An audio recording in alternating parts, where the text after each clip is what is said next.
Hello everybody, the Shocking 1000 here with Point for Duty, welcoming you back to another episode of Pokemon Let's Go Eevee. I swear down, I keep botching up my intros on purpose, I have no idea why. But anyway, in the last episode, we just basically tried to enter this gym, but we couldn't based on the fact that, well, we didn't even catch enough Pokemon species. But we have done now, thanks to the Pokemon Go Park. And I did say I was going to be battling these trainers off camera, which I have done, but I completely and utterly forgot about the cutscene that happens before you do that, and I've got a video up right now to show it. This is actually what you see when you've caught 50 species of Pokemon walking in Koga's gym. The guy stands still, accepts the fact that you've got 50 Pokemon. I do apologize about me not holding it still. And then, moments later, you hear him say, "Challenge my gym," and find out that he was actually the gym leader the entire time. So, yeah. I would have shown that, but I didn't.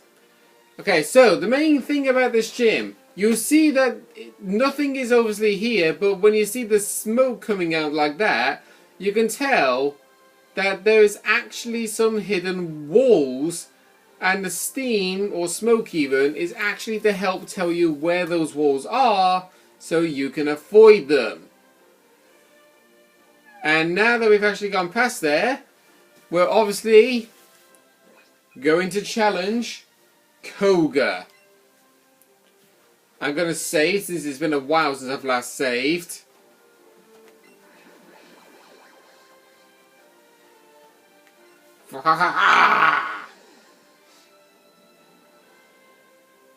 Me, a child like you, dares to challenge me.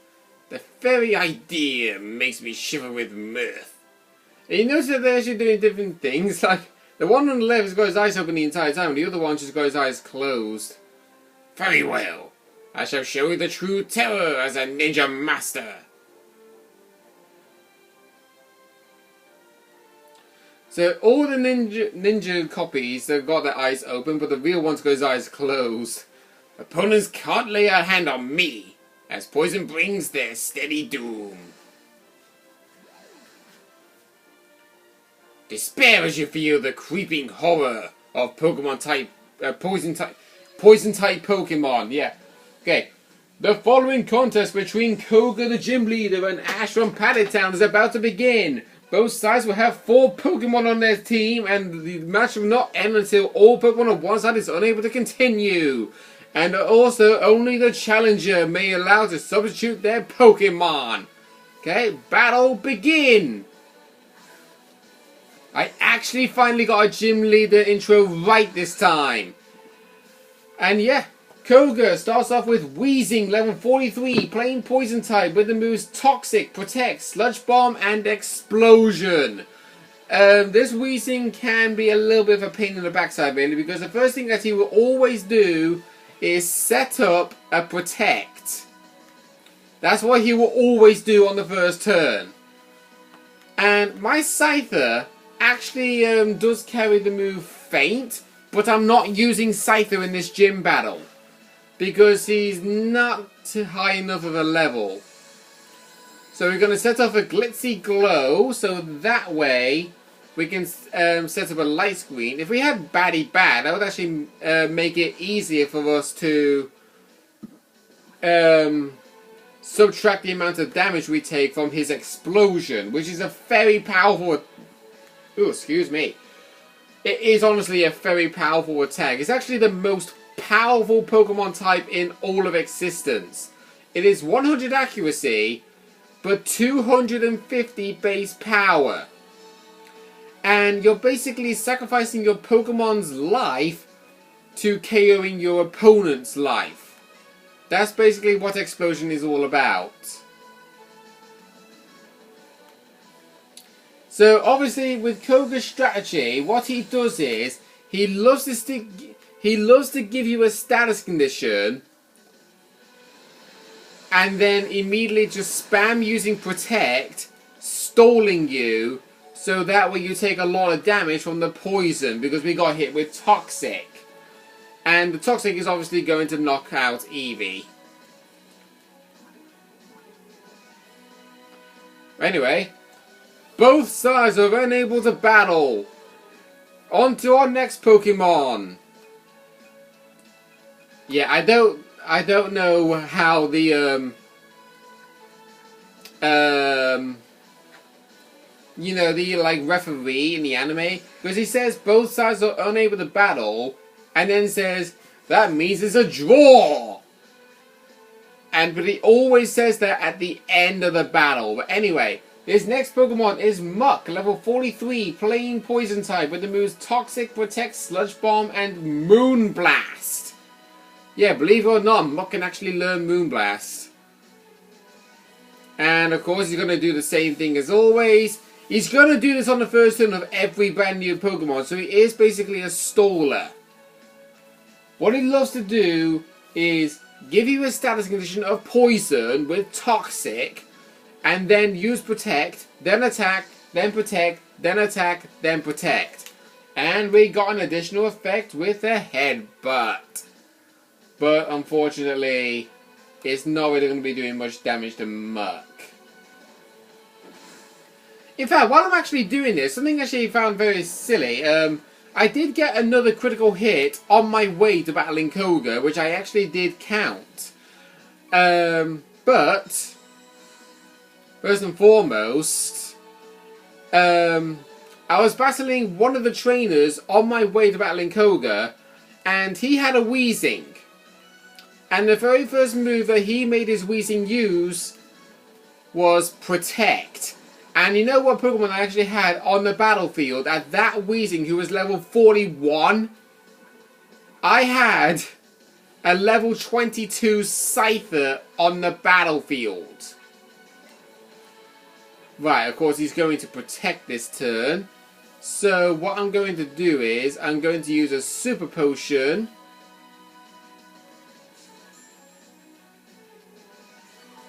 I know, I shouldn't really be using healing items, but I knew he was going to use Protect. I don't want to use an attack. Actually, wait, I just thought, oh god, if he fails to use Protect, then that means he will successfully use it no matter what next turn.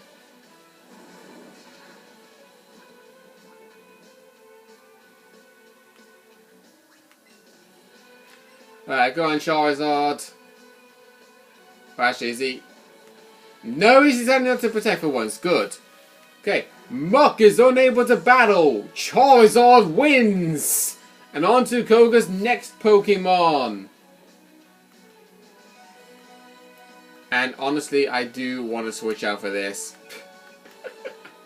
Just saying. I should have started off with Nadia from the very beginning with this. But I was actually being aware of this next Pokemon that you probably might have brought out at any moment. Golbat, level 43, Poison Flying type with the moves Toxic, Protect, Fly, and Leech Life. He can't do his Protect Toxic strategy with me since I'm already a Poison type. Because as you can tell, you cannot poison a Poison type or a Steel type.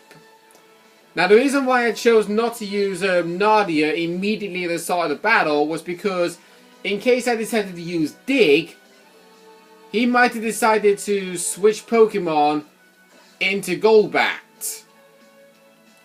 And I didn't want a Dig to go to waste. And yes, I do say, only the Challenger may substitute Pokemon, but sometimes even the Gym Leader substitute Pokemon in this game. I don't know why, but they do.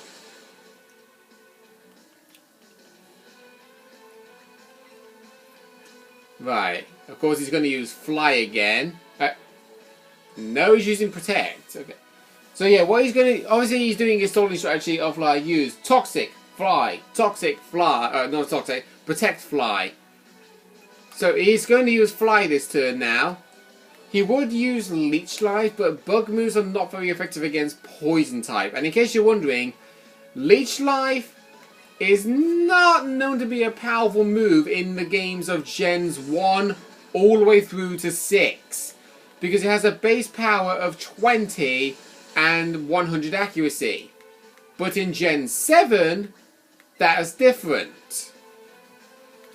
Because in Gen 7, Leech Life was given the power of 20 to be increased to 80.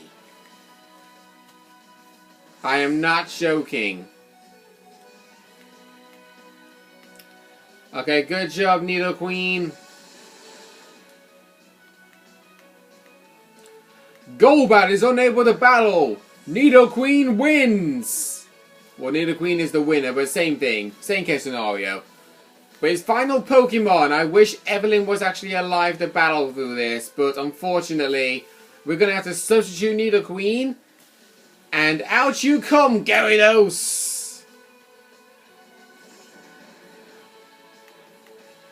His final Pokemon, Venomoth, level 44, Bug Poison type, with the moves Sludge Bomb, Psychic, Protect, and Bug Buzz. This Venomoth is actually a trainer of interest, believe it or not, because we haven't even encountered a Venomoth before. But of course, he's not using Protect for once. Nice. He's probably wanting to get a status condition on me straight away, that's probably why. Because this is the only Pokemon in his team that doesn't actually carry the move Toxic. And thankfully he didn't use Protect, but he did get the poison on me. Okay. Venomoth is unable to battle. Gyarados is the winner, which means the victory goes to Ash from Pallet Town.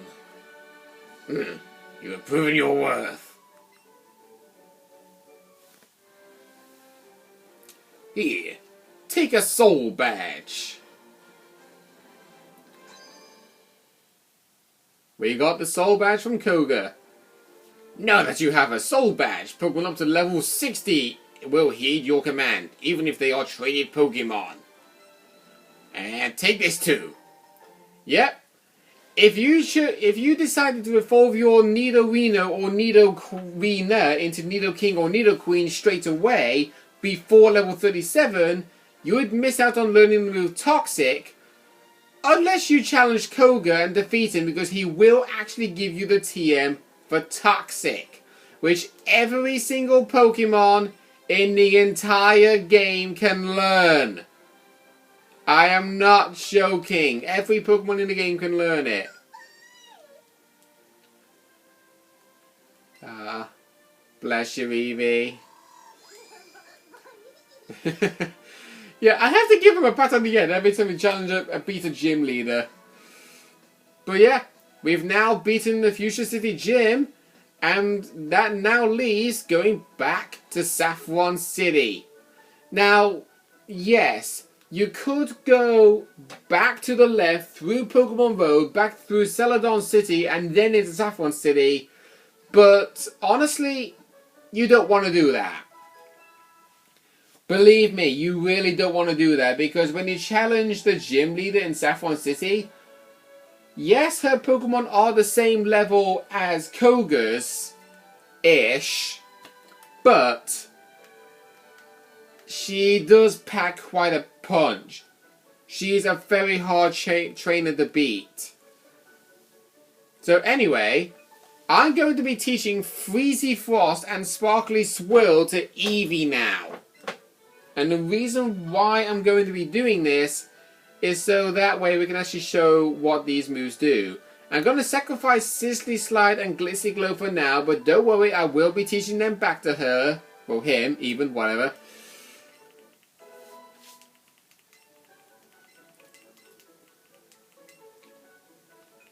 Okay, Sparkly Swirl.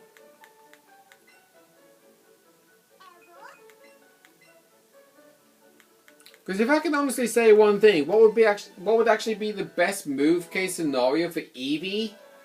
I would honestly say would be Glitzy Glow, because Glitzy Glow and Batty Bag, because it gives you a free reflect and light screen.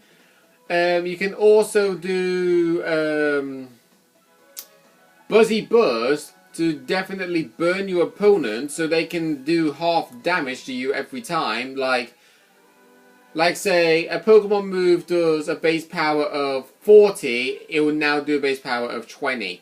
And anyway, we've got a new Pokemon over here. The full form of Doduo, Dotrio.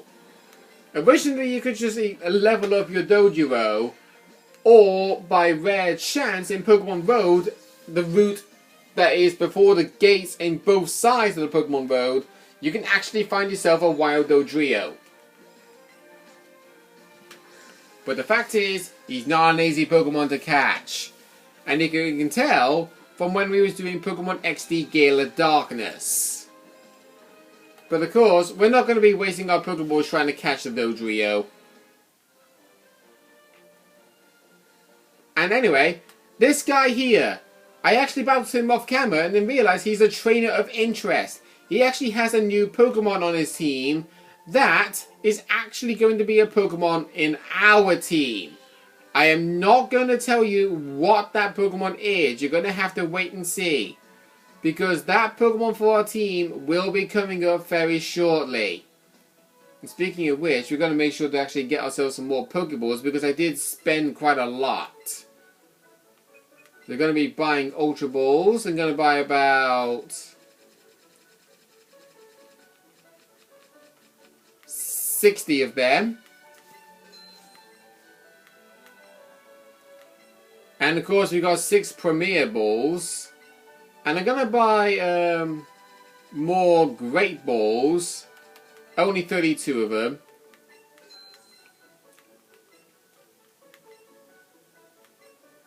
And of course we will be buying some Hyper Potions because believe me, we will be needing them.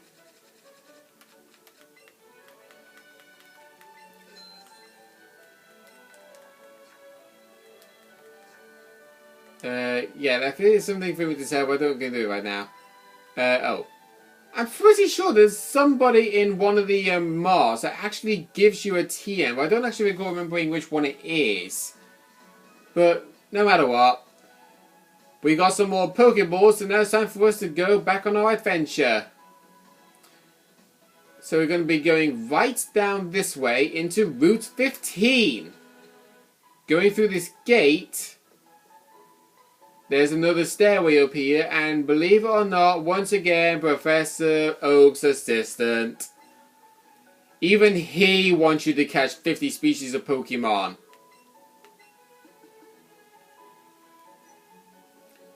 And after doing that, he will give you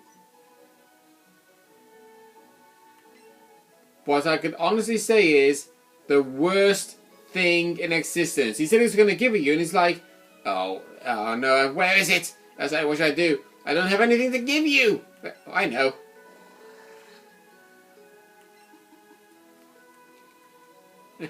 Okay, here it is.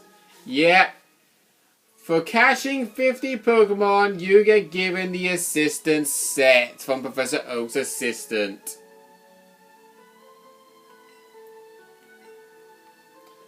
Honestly, that's like the worst gift ever to get, but not necessarily a bad thing per se. But anyway, we got a new Pokemon over here. We got Phenonat. Phenonat is actually the pre-evolved form of Phenomoth. And you probably can say with the whole, like many people often say that, oh god! Ugh, sorry. You know the Pokemon Butterfree, the evolved form of Caterpie and Metapod? Well, people often say that Phenonat should really evolve into Butterfree, but the fact is, it makes sense for Caterpie to evolve into Butterfree because it's a caterpillar to go into a cocoon to then evolve into a butterfly. Phenonat, the reason why people say Phenonat should really evolve into Butterfree is because their eyes match. That's it. And we got jumped up by the other Phenonat, who was actually standing over the top of the other one. But we're not going to be bothering with that one. Because we got another new Pokemon. This Pokemon I was actually originally thinking of using in my team, but I actually hesitated at the very last second. This is Tauros. Just like in the episode where Ash Ketchum caught 30 Tauros in the Safari Zone in Fuchsia City, we're not going to be doing that exact same case scenario. Okay? Tauros is actually a pretty hard Pokemon to find. His shiny is not really that best looking, to be truthfully honest with you, because he's basically all green. And when a Pokemon looks all green, it makes it look like they're not feeling too well. And I don't think a green colour shiny for a Tauros is good, because it makes it look like a sick ball, in my honest opinion. And yes, Tauros is actually a hard Pokemon to catch. Just bear that in mind. But anyway, we beat the gym leader. I'm going to say it's a good stopping point for us. Next time on Pokemon Let's Go Eevee, we will be traveling through the routes of 15, 14, and 13 to make our way back to Saffron City. See you guys then.